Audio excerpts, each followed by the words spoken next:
Cet exercice concerne la carte topographique. Vous avez 20 questions au total avec une ou deux réponses pour chaque question. Les questions sont rédigées en français, mais la traduction en anglais est également disponible.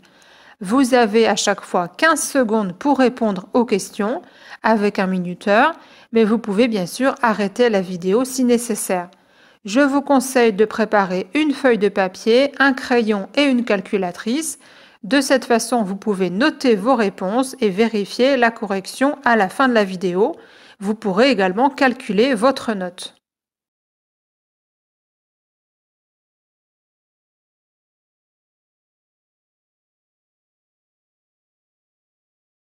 Question numéro 1. Quelles informations ne trouve-t-on jamais sur une carte topographique? Réponse A, les coordonnées géographiques. Réponse B, le réseau routier. Réponse C, le réseau hydrographique. Réponse D, les signes de pendage. Réponse E, les courbes de niveau. Et réponse F, l'échelle.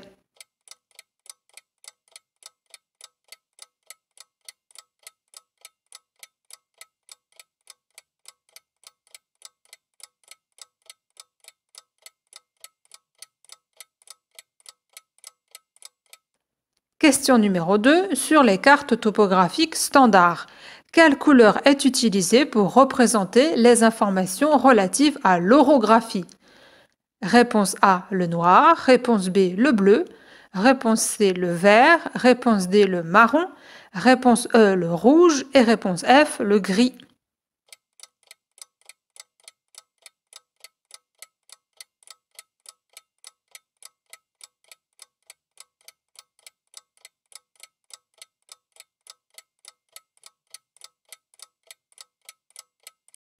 Question numéro 3.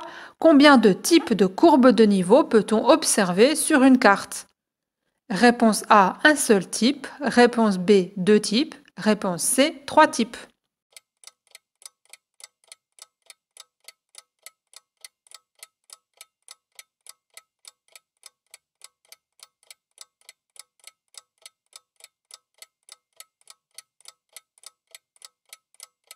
Question numéro 4. Une carte à petite échelle correspond par exemple à une échelle. Réponse A de 1 sur 1 million. Réponse B de 1 sur 25 000. Réponse C de 1 sur 10 000.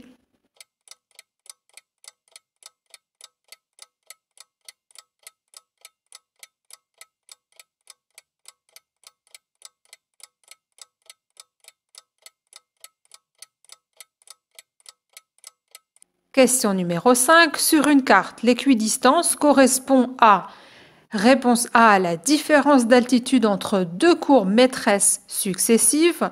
Réponse B, la différence d'altitude entre deux courbes normales successives.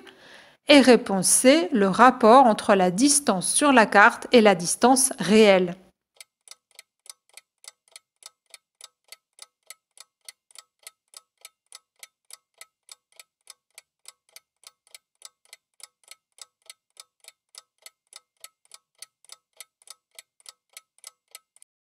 Question numéro 6. La formule de calcul de la pente entre deux points A et B est égale à P est égal à H divisé par grand D multiplié par 100. Réponse B, P est égal à grand D divisé par H multiplié par 100. Réponse C, P est égal à H divisé par petit d multiplié par 100. Et enfin le D, P est égal à petit d divisé par grand D multiplié par 100. Je précise que le H désigne la différence d'altitude, la hauteur, le grand D désigne la distance réelle et le petit d la distance sur la carte.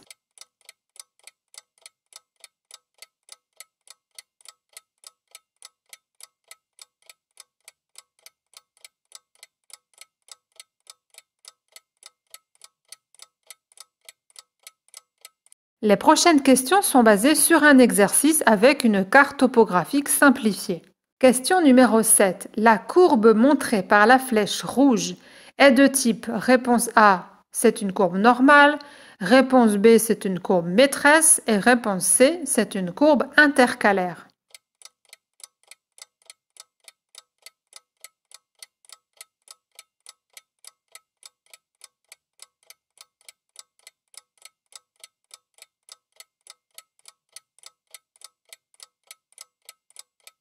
Question numéro 8. L'équidistance de cette carte est égale à... Réponse A, c'est 10 mètres. Réponse B, 20 mètres.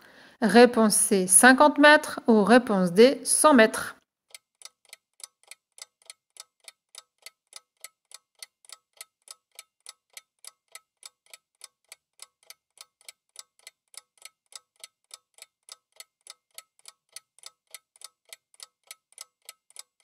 Question numéro 9. Le point qui se situe à l'altitude la plus basse est, réponse A, le point A, réponse B, le point B et réponse C, le point C.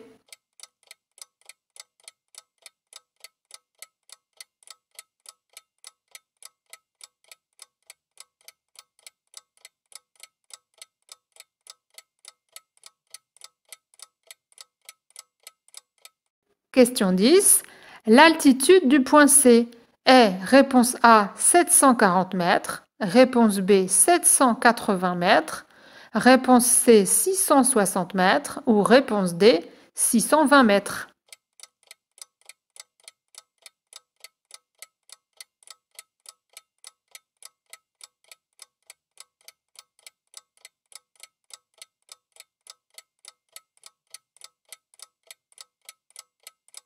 Question numéro 11.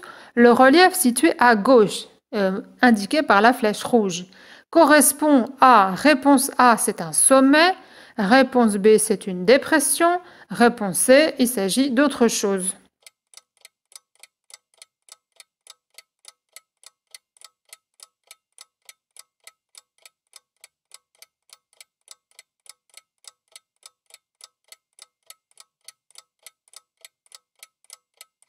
Question numéro 12. La forme de ce relief, toujours indiqué par la flèche rouge, est réponse A anguleux, réponse B arrondi, réponse C symétrique et réponse D dissymétrique.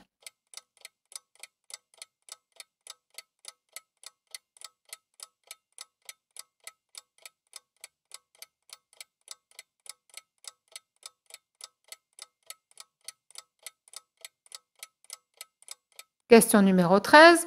L'altitude de ce point, toujours indiqué par la flèche rouge, pourrait être égale à réponse A 822 mètres, réponse B 845 mètres, réponse C 1005 mètres.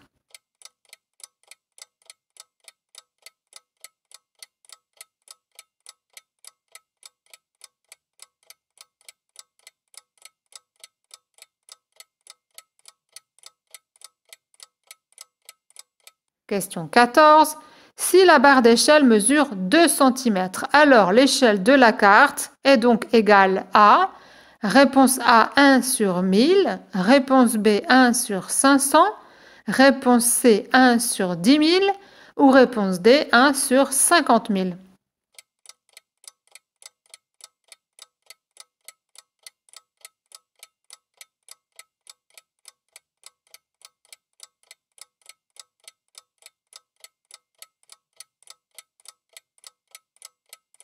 Question numéro 15. Sur la carte, les points A et B sont éloignés de 3,8 cm, ce qui correspond à la valeur du petit d.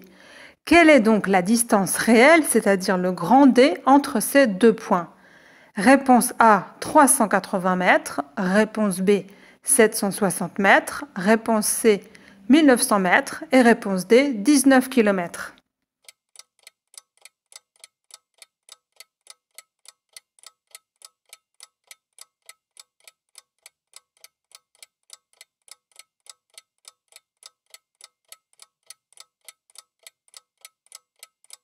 Question 16.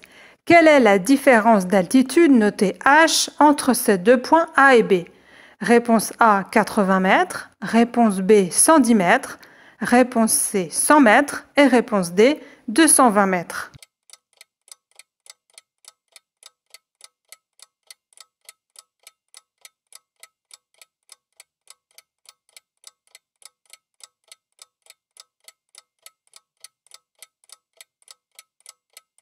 Question 17. Quelle est la valeur de la pente entre ces deux points, toujours A et B, la pente en pourcentage? Réponse A, c'est environ 6%. Réponse B, environ 60%. Réponse C, environ 2%. Et réponse D, environ 17%.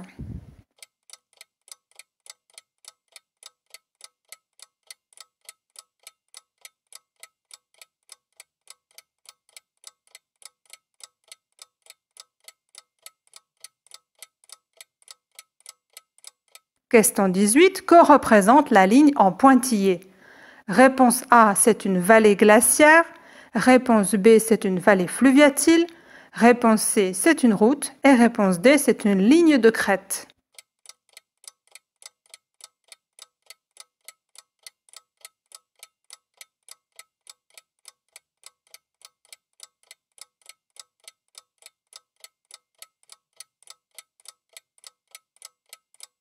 Question 19. Quelle est la direction d'écoulement de la rivière? Réponse A, du sud vers le nord. Et réponse B, le contraire, du nord vers le sud.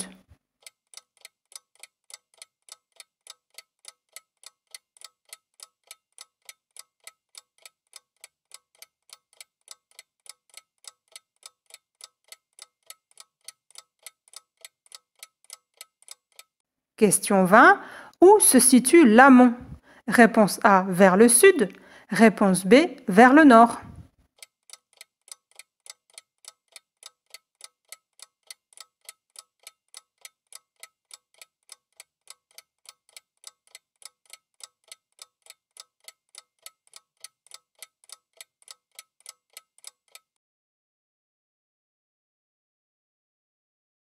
Et voici maintenant les réponses aux questions. Alors pour éviter de faire une vidéo trop longue, je ne vais pas détailler mes explications. Si vous avez besoin de plus de détails, je vous invite à regarder mes différentes vidéos ou à télécharger mes cours.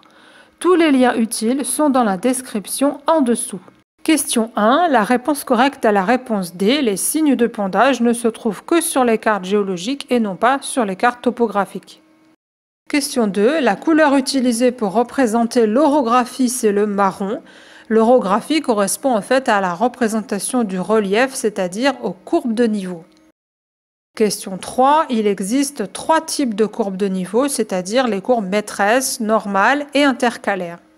Question 4. Une carte à petite échelle peut par exemple correspondre à une échelle de 1 sur 1 million. Il s'agit en fait d'une carte qui montre une grande surface mais peu de détails. Question 5. Sur une carte, l'équidistance correspond à la différence d'altitude entre deux courbes normales successives, c'est la réponse B. La réponse C correspond à la description de l'échelle. Question 6. La formule de calcul de la pente, c'est la réponse A, c'est-à-dire h divisé par grand D multiplié par 100. Question 7. La courbe montrée par la flèche rouge est une courbe maîtresse, c'est-à-dire la courbe de niveau la plus importante. Question 8. L'équidistance de la carte est égale à 10 mètres. Il s'agit donc de la différence d'altitude entre deux courbes normales qui se suivent. Pour la déterminer, il vous suffit tout simplement de compter le nombre de courbes normales entre deux courbes maîtresses. Ici, on en a 9. Et donc 9 courbes, ça vous fait 10 intervalles qui font chacun 10 mètres. Question 9. Le point qui se situe à l'altitude la plus basse, c'est le point C. Question 10. L'altitude du point C est égale à 660 mètres. Pour la déterminer, il faut étudier les courbes de niveau. Vous pouvez constater que le point C se trouve sous la courbe maîtresse à 700 mètres. Vous avez 4 courbes normales qui le séparent de cette courbe maîtresse. Ça vous fait 4 multiplié par 10 est égal à 40. Vous retranchez 40 de 700, ça vous fait donc 660 mètres. Question 11. Le relief situé à gauche est un sommet. On le reconnaît par la présence de courbes de niveau de forme concentrique et par bien sûr une augmentation de l'altitude vers le centre. Question 12. La forme de ce relief, qui est visible par les courbes de niveau, est à peu près arrondie et symétrique. Question 13. L'altitude du point situé au centre pourrait être de 822 mètres. On voit deux courbes normales après la courbe maîtresse à 800 mètres. L'altitude est donc supérieure à 820 mètres et inférieure à 830. Question 14. L'échelle de cette carte est de 1 sur 50 000. C'est très simple. Pour la déterminer, vous utilisez la barre d'échelle. Ici, vous avez 2 cm qui correspondent à 1000 mètres, ce qui vous fait donc 1 cm pour 500 mètres. Et vous devez ensuite transcrire dans la même unité On a donc 1 cm sur la carte qui correspond à 50 000 cm dans la réalité. Question 15. La distance réelle qui sépare les points A et B est de 1900 mètres. Pour la déterminer, vous devez simplement multiplier la valeur sur la carte, c'est-à-dire 3,8 cm, par 500 mètres qui correspond à la valeur réelle égale à 1 cm. Donc 3,8 fois 500 mètres est égal à 1900 mètres. Question 16. La différence d'altitude h entre les deux points A et B est égale à 110 mètres. Pour la déterminer, vous utilisez bien sûr les courbes de niveau. Question 17. La valeur de la pente entre A et B est environ de 6%. Vous connaissez la valeur H et aussi la valeur D qu'on vient juste de déterminer dans les questions 15 et 16. Et donc, il vous reste à faire le calcul H divisé par D, le tout multiplié par 100 et vous obtenez la pente en pourcent. Question 18. La ligne en pointillé, c'est une vallée fluviatile qu'on reconnaît par la présence de courbes de niveau incurvées. La différence entre la vallée glaciaire et la vallée fluviatile, c'est la forme des courbes. Pour la vallée glaciaire, vous avez une forme en U, alors que pour la vallée fluviatile, vous avez une forme en V. Question 19. La direction d'écoulement de la rivière, c'est du sud vers le nord. Pour le déterminer, vous utilisez les courbes de niveau. La pointe du V vous donne la direction contraire à l'écoulement. Ici, la pointe du V est dirigée vers le sud et donc la rivière s'écoule du sud vers le nord. Question 20 pour terminer. Où se situe l'amont? La réponse, c'est la réponse A, vers le sud. Pour obtenir cette information, il vous suffit tout simplement de regarder la direction de la pointe du V. Ici, elle est dirigée vers le sud et donc ça vous donne la direction de l'amont. L'amont correspondant à la direction vers la source, le contraire étant l'aval qui désigne la direction vers l'embouchure. Ici, il s'agit du nord.